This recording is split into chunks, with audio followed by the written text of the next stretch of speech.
Hello everyone, this is Suman. In this video, let's discuss classes, objects and methods in Python.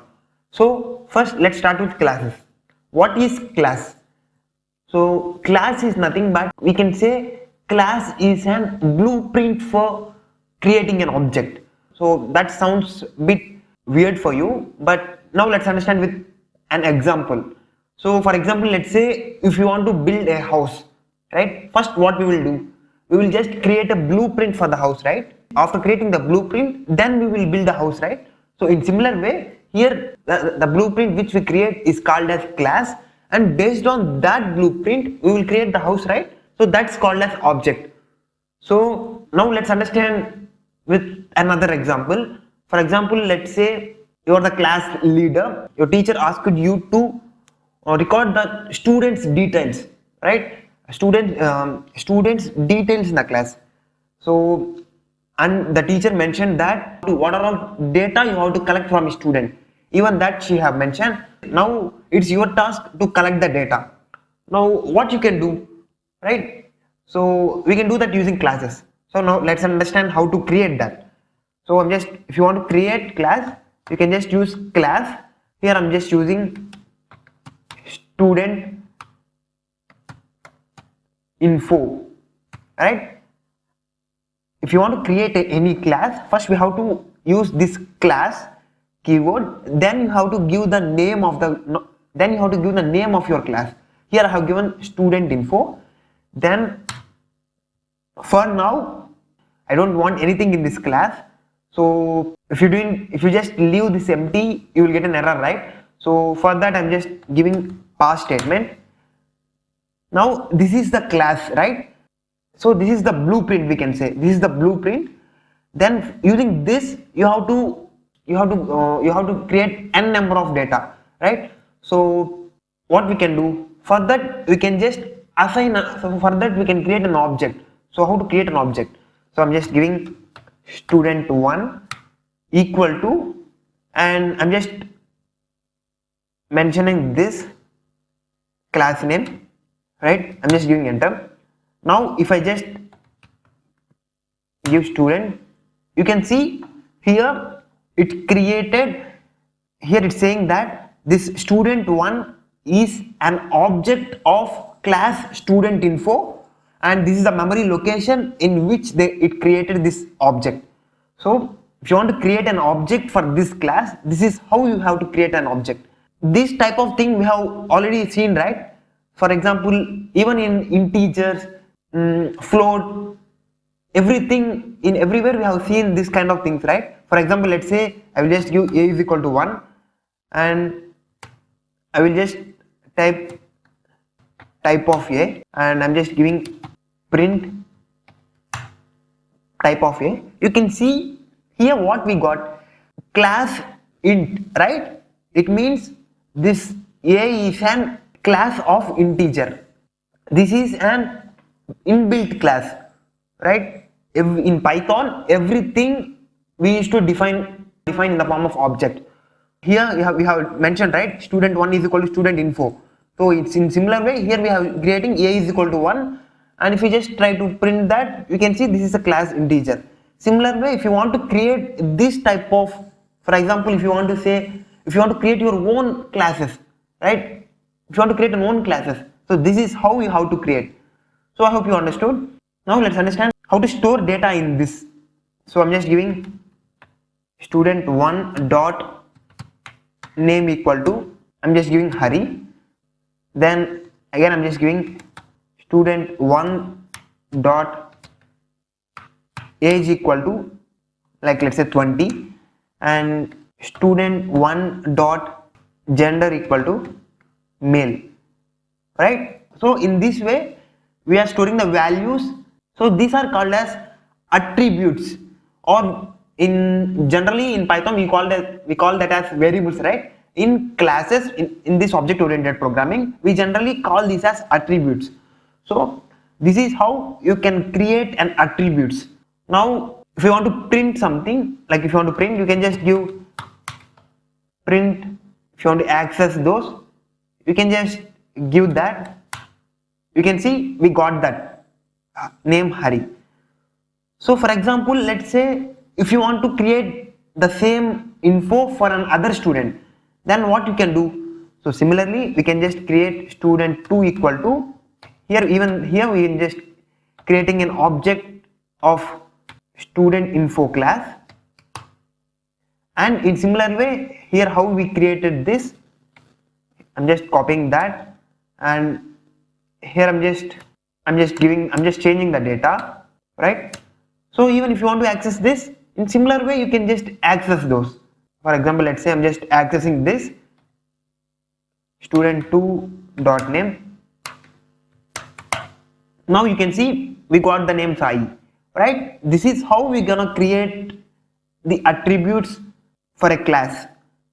But if you see the way I have created here, if you want to create some, let's say in your class you have some 50 members, can you do the same thing for 50 members? It will be difficult, right? So what we can do, we will just generalize all those things, right? Instead of defining this outside the class, if we can decide, if we can define what all data we want, what all data we want to collect from the student, if we define all those things inside the class, it will be very much easy, right, for creating an object and accessing the data. So now let's understand how to do that. And you have to understand that generally we used to define everything which is common inside an init method. So I'm just defining def, here I'm just initializing init method, and I'm just giving self here, self keyword, right? Now let's understand what is the use of this init method. So this init method is nothing but initialize. So whenever we call whenever we create an object for this class student info, first it will just check this init method. Generally we're gonna use this for initialize the properties of a class. For example, this student info class, it should contain like name, gender, name, age, gender, right? All those things we're gonna initialize in this def double underscore init. So whenever we create an object for that class student info, it will just, first of all, it will access whatever present in this init method, right? That's the use of this init. So even you can just create a class without this init method, but this is a good practice to use this init method. So here we have self, right? So after initializing the attributes, then you can understand, then you will understand what's the use of this self. Now first let's initialize whatever you want. So I want name, age, gender, right? I'm just giving name, age, gender. I'm just defining that, and we have to store the values which we given here. We have to store in some attributes, right? For that, what we will give, self dot name equal to name here, and self dot age equal to age, self dot gender equal to gender.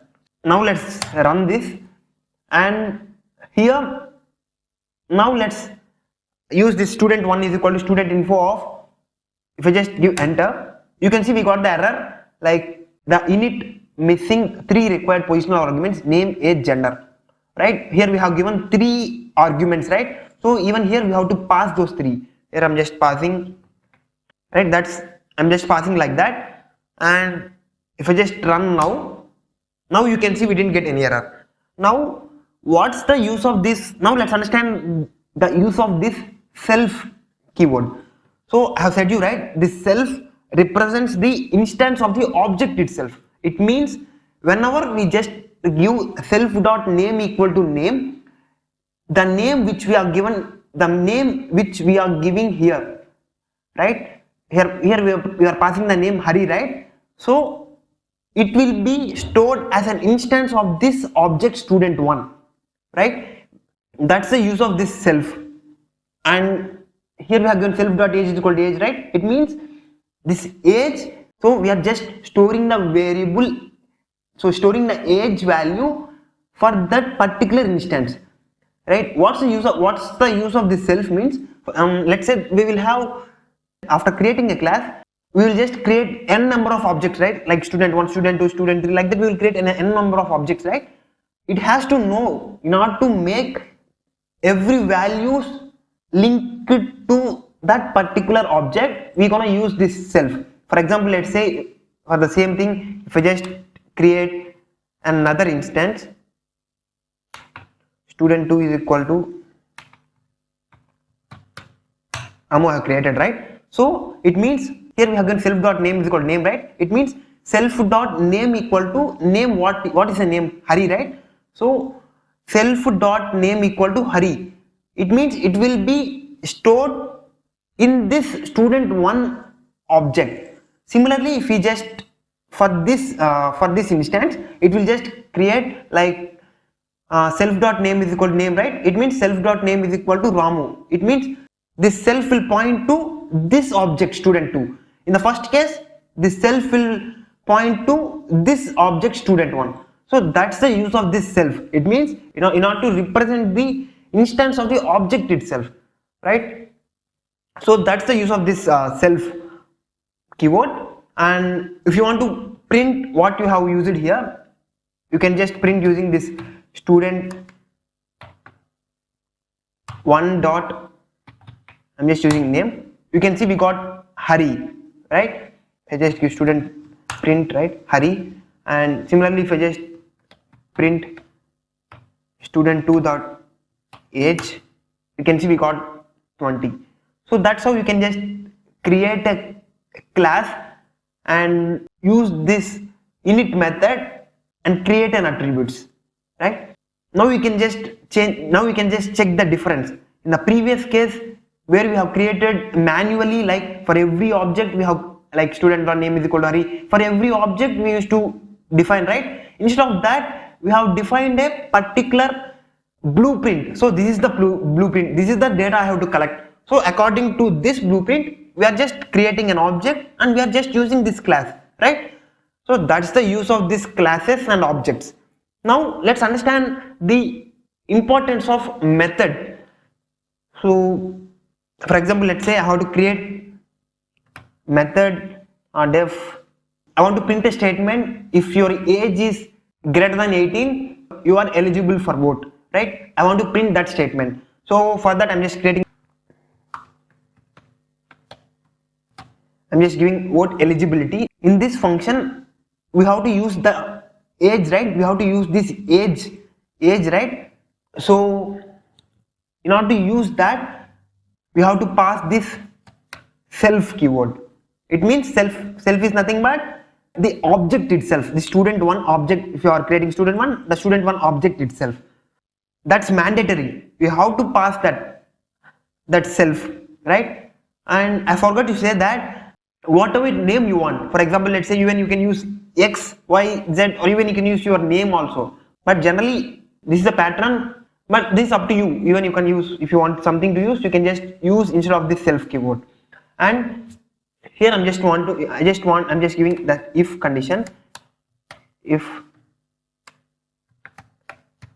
self dot age greater than 18, print, I'm just giving a placeholder, eligible for vote. I'm just giving dot format of self dot name here. Else, I'm just copying this. Like this is the method which I wrote here, vote eligibility method. And now let's pass this student 1 equal to student info of, I'm just running this. Now if I want to access this method, you can just access that using this name even, right? Student 1 dot vote eligibility. This is the method, right? So we have to call using this brackets. So if I just give enter, so you can see we got Hari is eligible for vote. Like now I'll explain you the importance of this self. So here we have given def vote eligibility of self, right? So whenever we call this, here we have called, right, student 1 dot vote eligibility of, right? So what it will do means, right, what it will do means, here we have passed this self, right? Instead of this self, it will just pass this student1 object, right? Instead of here we have given self, right? So instead of this self, it will pass this student1 object. So whenever we got student1 object, so what are all data available in this student1 object? Hari 20 male, right? So through that it can access this self.age. So that's the importance of this self keyword. Now in similar way, if I just give student2 is equal to student info of Ramu, here I will just give 17 male. Now if I just try to access this student2 dot vote eligibility, you can see Ramu is not eligible for vote. So that's how you can just create a class and object and methods in this Python. So you may feel a bit confusing when compared to this normal programming, but there are a lot of advantages of creating like this. So if you want to use the student info class in some other program, some other project, if you are using, you can just use this. And also it will just reduce our manual work, right? Instead of creating manually, instead of creating this, we have created in some blueprint for how the data, what are all the details I should collect. So accordingly I have created a blueprint. Then I have just created an object for that class, and I'm just ready to use that, right? Even you can just create n number of objects, not only the student1, student2, you can just create an n number of objects for that, and even you can just use n number of methods inside this class, right? So that's all for this video. I hope you understood what is class, object, methods, and how you have to create classes, objects, and these methods, and also what's the use of this init method and what's this self keyword. And I hope you understood everything, and in my next video I will discuss the class attributes and class methods. So that is for this video. So if you understood the video, like the video, and if you haven't already subscribed to the channel, subscribe, and thanks for watching.